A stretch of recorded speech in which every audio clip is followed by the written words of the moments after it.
क्या आपको भी यही कन्फ्यूज़न होता है कि ट्रेडिंग के लिए एक सफिशिएंट कैपिटल कितना होना चाहिए? अगर आप इंट्राडे की या फिर स्विंग ट्रेडिंग की सोच रहे हो तो आपका कैपिटल कितना आपको आपके लिए सफिशिएंट होगा? कितने कैपिटल का यूज़ करके आप एक decent amount of profit generate कर पाओगे? आज के वीडियो में आपके सारे डाउट्स का सॉल्यूशन मिलने वाला है, तो मेक श्योर कि आपको एंड तक वीडियो ज़रूर देखना है। ओके, तो सबसे पहले मैं बताता हूँ कि एग्जैक्टली कैपिटल का आपको कब सोचना है। तो first of all 100 day series जितने भी लोग फॉलो कर रहे हैं तो उनको मैं बता दूं कि डे 20 रिस्क मैनेजमेंट वाले वीडियो के बाद आप ट्रेडिंग करने के लिए एलिजिबल हो। बट मेक श्योर कि आपको डे 1 से लेके डे 20 तक का पूरा कंटेंट एकदम आपके माइंड में एकदम सेट हो जाना चाहिए विथ नोट्स। नोट्स आपको प्रॉपर हर चीज़ के बनाने हैं, ठीक है।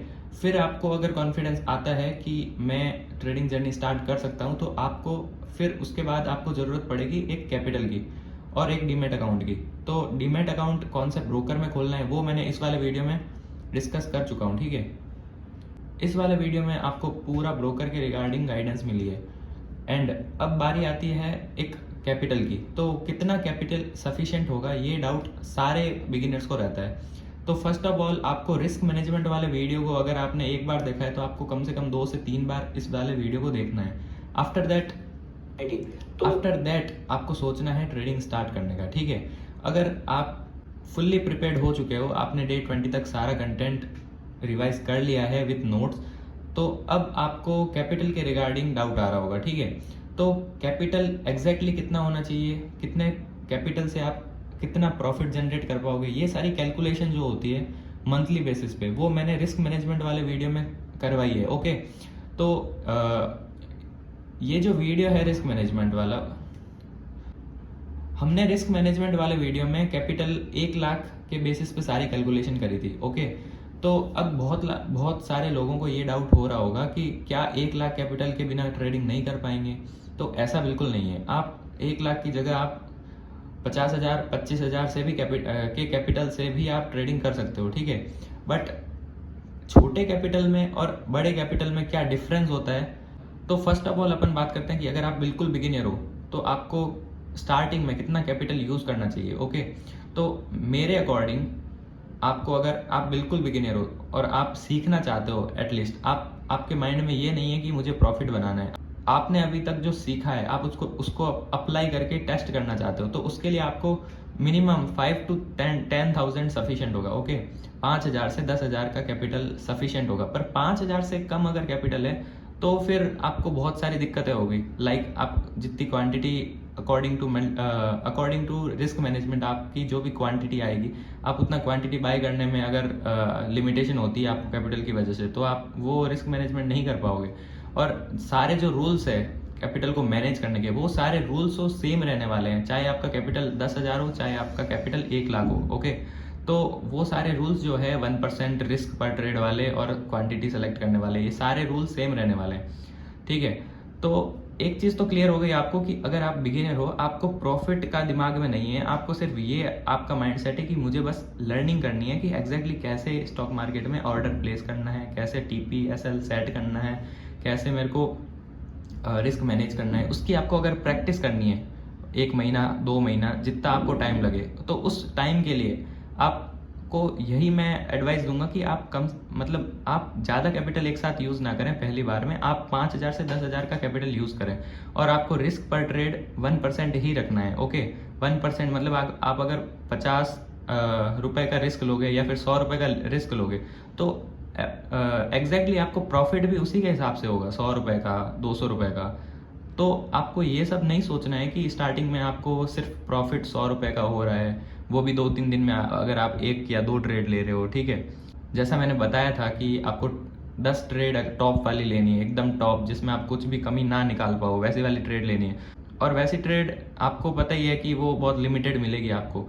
तो ऐसा डिप्रेशन बिल्कुल आपको फील नहीं होना है, आपको बस लर्निंग पे फोकस करना है कि जितनी भी ट्रेड ले रहे हो आपको उस पर रिमार्क डालना है और पूरा ट्रेडिंग जर्नल मेंटेन करनी है, ठीक है। एग्जैक्टली ट्रेडिंग जर्नल कैसे बनानी है वो आने वाले वीडियोस में अपन देखेंगे। तो एक डाउट तो आपका ये क्लियर होगा कि एज अ बिगिनियर आप अगर स्टार्ट करते हो तो आपको कितना कैपिटल यूज़ करना है, तो वो आपको 5,000 से 10,000, ठीक है। अब क्या क्या दिक्कतें आती है छोटे कैपिटल के साथ, तो एक तो सबसे बड़ी दिक्कत होती है कि जैसे कोई स्टॉक 2000 या 3000 मतलब 1000 से ऊपर का कोई स्टॉक है, तो उसको अगर आप बाई करने जाओगे according to risk management quantity निकाल के, तो बहुत बार क्या होगा कि आपका कैपिटल कम पड़ जाएगा आपके ट्रेड एग्जीक्यूट करने के टाइम पे। तो ये बहुत बड़ी मिस्टेक, मतलब बहुत बड़ा नेगेटिव चीज़ है अगर छोटा कैपिटल है तो। दूसरा चीज़ ये है कि अगर आपका छोटा कैपिटल है और आप क्वांटिटीज़ वगैरह कम कर रहे हो, रिस्क पर ट्रेड आप कम ले रहे हो और प्रॉफिट भी आपका कम है, तो दूसरा बहुत बड़ा मेजर इम्पैक्ट क्या पड़ता है, ब्रोकरेज का। छोटे कैपिटल में ब्रोकरेज का बहुत बड़ा इम्पैक्ट पड़ता है। और ये चीज़ मैंने ब्रोकरेज का एक सेपरेट वीडियो, जब मैं एक टाइम पे 5000 के कैपिटल से ट्रेड करता था, तो मैं ये चीज़ फील किया कि 5000 के कैपिटल से अगर आप ट्रेड करते हो तो बहुत ज़्यादा मतलब ब्रोकरेज का रोल रहता है। तो ये जो आप वीडियो देख रहे हो, इस वाले वीडियो में मैंने पूरा डिस्कस किया है कि कैसे एक छोटा कैपिटल ग्रो करते टाइम पे, मतलब कैपिटल को ग्रो करने में ब्रोकरेज रेजिस्टेंस आप बहुत ज़्यादा फेस करोगे अगर आप 5000 का कैपिटल या 7000 10,000 का कैपिटल यूज़ करते हो। तो अगर आप एक बार 2 से 3 महीने छोटे कैपिटल के साथ आप ट्रेडिंग करते हो और आपको थोड़ा बहुत कॉन्फिडेंस आने लगता है, और आपको जब कॉन्फिडेंस आ जाए सफिशिएंट और आपको लगे कि अब मैं बड़े कैपिटल के साथ ट्रेड कर सकता हूँ, तो वो कितना कैपिटल होना चाहिए जिससे आप एक सफिशिएंट, जिससे जो दोनों प्रॉब्लम्स थी, क्वांटिटी की प्रॉब्लम एंड जो ब्रोकरेज की प्रॉब्लम थी, वो दोनों प्रॉब्लम कब सॉल्व हो जाएगी। तो बेसिकली उसके लिए आपको कम से कम मिनिमम अगर मैं बताऊँ आपको, तो 40 to 50,000 का जो कैपिटल है वो रिक्वायर्ड है। 40 to 50, अब हो सकता है 35 ले लो, आप 30 ले लो, बट एकदम ऐसा कैपिटल कि उसके बाद में आपको कुछ भी सोचना ना पड़े कैपिटल के रिगार्डिंग, आपका हेडेक खत्म हो जाए कैपिटल के रिगार्डिंग। तो वो कैपिटल 40 to 50,000 है फॉर इंट्राडे पर्पस, ठीक है। अब ये बहुत इंपॉर्टेंट बात मैं बोलने जा रहा हूँ, इंट्राडे के लिए 40 to 50,000 सफिशिएंट है, ठीक है। बट आप अगर ये सोच रहे हो कि मैं स्विंग ट्रेड यानी कि WIT या MIT as per our discussion, तो जैसा अपन सीखते हैं क्लासेस में, तो DIT और HIT के लिए तो ठीक है 40 to 50,000, बट अगर आप WIT या MIT प्लान करते हो, और मैं मोस्ट ऑफ टाइम यही चीज़ बोलता हूँ कि आपको प्रीफर यही करना है कि आप WIT और MIT प्लान करो, क्योंकि वो सबसे सेफेस्ट मेथड है स्टार्टिंग फेज में, ठीक है। तो अगर आप WIT और MIT करते हो एज अ स्विंग ट्रेड, तो उसमें पता है ना आपको कि मार्जिन का कोई बेनिफिट आपको नहीं मिलता है। आपको क्या है, आपको सिर्फ आपको डायरेक्ट पूरा डिलीवरी के बेसिस पे आपको बाई करना पड़ते हैं स्टॉक्स, और वो आपके पोर्टफोलियो में रहते हैं जब तक आपका WIT और MIT का TP हिट नहीं होता है, ठीक है। तो अगर आप एक स्विंग ट्रेडर हो, यानी कि आप WIT और MIT पे अपना फुल फोकस रखते हो, तो आपको कितने कैपिटल की ज़रूरत पड़ेगी एक decent amount of profit generate करने के लिए। तो सिंपल सी चीज़ ये है कि आपको सबसे पहले ये देखना होगा कि अगर आप स्विंग ट्रेडर हो, तो पहली चीज़ तो ये कि आपको जो भी आप स्टॉक खरीदोगे तो आपको एज ए डिलीवरी खरीदना पड़ेगा, यानी कि आपको प्रॉपर विदाउट मार्जिन आपको खरीदना पड़ेगा। तो दो चीज़ें आपको माइंड में क्लियर करनी है। पहली चीज़ ये कि आप जब भी स्विंग ट्रेडिंग अपने माइंड में रखोगे तो आपको मार्जिन का बेनिफिट नहीं मिलेगा, ठीक है। और मैंने रिस्क मैनेजमेंट वाले वीडियो में बताया भी है कि आपको मार्जिन का यूज़ करना ही नहीं है, ठीक है। मार्जिन पे डिपेंड आपको रहना ही नहीं है, क्योंकि जब मार्जिन का यूज़ करोगे तो आप कहीं ना कहीं रिस्क मैनेजमेंट में वीक हो जाओगे, ओके। तो पहली चीज़ आपको ये क्लियर करनी है कि जब आप स्विंग ट्रेडिंग की तरफ सोचोगे तो आपको जब भी आप कैपिटल के रिगार्डिंग कंफ्यूज होते हो तो आपको ये माइंड में क्लियर करना है कि मेरे को मार्जिन का बेनिफिट नहीं मिलने वाला है, तो मेरे को कैपिटल थोड़ा ज़्यादा चाहिए होगा as compare to intraday, okay. अब दूसरी चीज़ ये कि मार्जिन का नहीं मिलेगा बेनिफिट, ये तो क्लियर हो गया। अब दूसरा फैक्टर होता है मेजर कि आपको जब बाई या फिर सेल करो, सेल तो आप कर ही नहीं पाओगे as a swing trading, but जब आप बाई करोगे तो आपको जब quantity as per risk management video, आप जब क्वांटिटी निकालोगे तो क्वांटिटी क्या होगा कि बहुत बार ऐसा होगा कि क्वांटिटी जितनी होगी वो आप अपने कैपिटल से बाई कर नहीं पाओगे। तो इसलिए एक सफिशिएंट अगर अमाउंट की अगर मैं बात करूं एज अ स्विंग ट्रेडर, तो वो आपको कम से कम 80,000 to 1 लाख आपका कैपिटल होना चाहिए एज अ स्विंग ट्रेडर। अब मैं ये जस्टिफाई भी करूंगा कि मैंने इतना बड़ा अमाउंट क्यों बोला है, क्योंकि एज अ बिगिनर ये अमाउंट सुन के बहुत लोग डिमोटिवेट हो जाएंगे कि इतना कैपिटल तो हमारे पास है ही नहीं, तो हम ट्रेडिंग कैसे करेंगे, ठीक है। तो वो सारी चीज़ें मैं डिस्कस करने वाला हूँ, ठीक है। तो सबसे पहली बात तो ये है कि आपके पास अगर 80,000 से 1 लाख का कैपिटल है तो उसका क्या बेनिफिट है। उसका बेनिफिट ये है कि आपको बिल्कुल भी सोचना नहीं पड़ेगा आपको कि आपके पास कितना मतलब क्या मैं ऑर्डर एग्जीक्यूट कर पाऊंगा नहीं कर पाऊंगा, और आप बिल्कुल अपना मतलब आपको बिल्कुल हेडेक नहीं रहेगा कैपिटल के रिगार्डिंग। पहली चीज़ तो ये, मेंटली आप फ्री हो जाओगे इस हेडेक से। दूसरा चीज़ ये कि जब भी आप ऑर्डर एग्जीक्यूट करोगे तो आपको जितनी भी quantity as per risk management video जितनी भी आएगी तो वो आप इजीली एग्जीक्यूट कर पाओगे। ओके, फिर क्या होगा, तीसरा फैक्टर ये है कि जब आपका कैपिटल बड़ा रहेगा तो आपको ब्रोकरेज का इतना इम्पैक्ट नहीं पड़ेगा, और वो मैंने इस वीडियो में डिस्कस किया है, ब्रोकरेज वाला जो वीडियो है अगर आपने नहीं देखा है। क्योंकि जब मैं एक टाइम पे छोटे कैपिटल से ट्रेडिंग करता था तो मेरे को बहुत सारे इश्यूज फेस हुए थे ब्रोकरेज के रिगार्डिंग, और ब्रोकरेज कैसे रोकता है आपके कैपिटल को ग्रो होने से, वो सारी चीज़ें इसमें मैंने कंपेयर करी है कि कैसे एक छोटे कैपिटल और बड़े कैपिटल में ब्रोकरेज का इम्पैक्ट पड़ता है। तो एज अ स्विंग ट्रेडर अगर आपका कैपिटल 80,000 से 1 लाख का है तो आपको ब्रोकरेज का भी इम्पैक्ट नहीं पड़ेगा, आपको ज़्यादा सोचना भी नहीं पड़ेगा कि मुझे कितना पर ट्रेड ब्रोकरेज लग रहा है, बिकॉज आपका प्रॉफिट और लॉस जो है वो इस वे में होगा, बिकॉज आपको अपना रिस्क पर ट्रेड 1% रखना है। तो अगर आप 80,000 या फिर 1 लाख अपना कैपिटल यूज़ करते हो तो आपका जो रिस्क पर ट्रेड होगा वो 800 रुपये से 1,000 रुपये के बीच होगा रिस्क पर ट्रेड।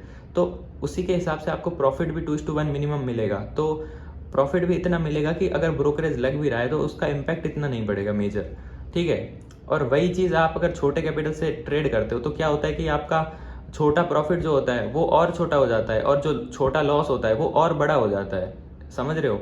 तो अगर आप बिल्कुल नए हो, आपने अभी तक कभी ट्रेडिंग नहीं करी है, तो आपको हो सकता है थोड़ी बातें रिलेट ना हो, बट जो भी लोग आज तक कभी भी ट्राई किए हैं ट्रेडिंग तो उनको ये सब बातें हिट हो रही होगी। ओके, तो स्विंग ट्रेडर को कितना कैपिटल चाहिए ये क्लियर हो गया होगा।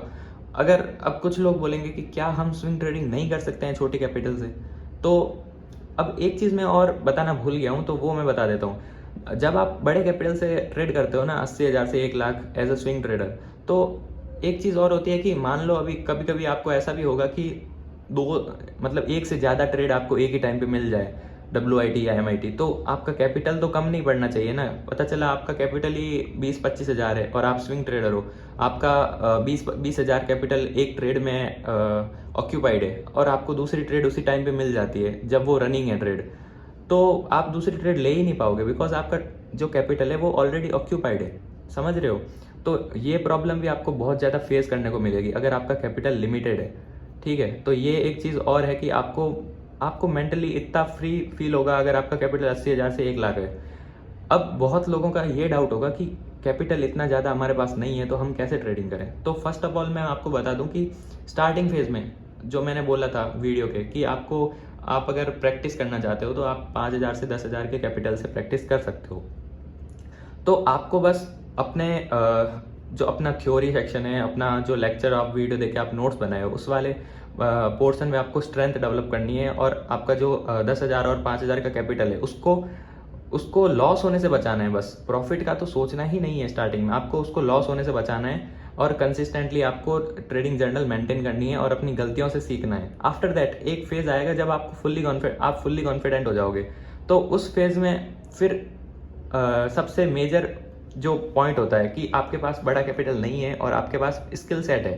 तो मैं तो यही मानता हूँ कि आपको उस पॉइंट पे ये सोचना है कि आपका प्राइमरी इनकम सोर्स क्या है, बिकॉज ऐसा कभी हो ही नहीं सकता है कि आप एकदम मतलब बिल्कुल आपका ट्रेडिंग के अलावा कुछ ना करते हो आप जीवन में, तो ट्रेडिंग आपके लिए करना बहुत मुश्किल हो जाएगा। बिकॉज ट्रेडिंग एक कंसिस्टेंट सोर्स ऑफ इनकम बन जाता है, बट उसको टाइम लगता है बनने में।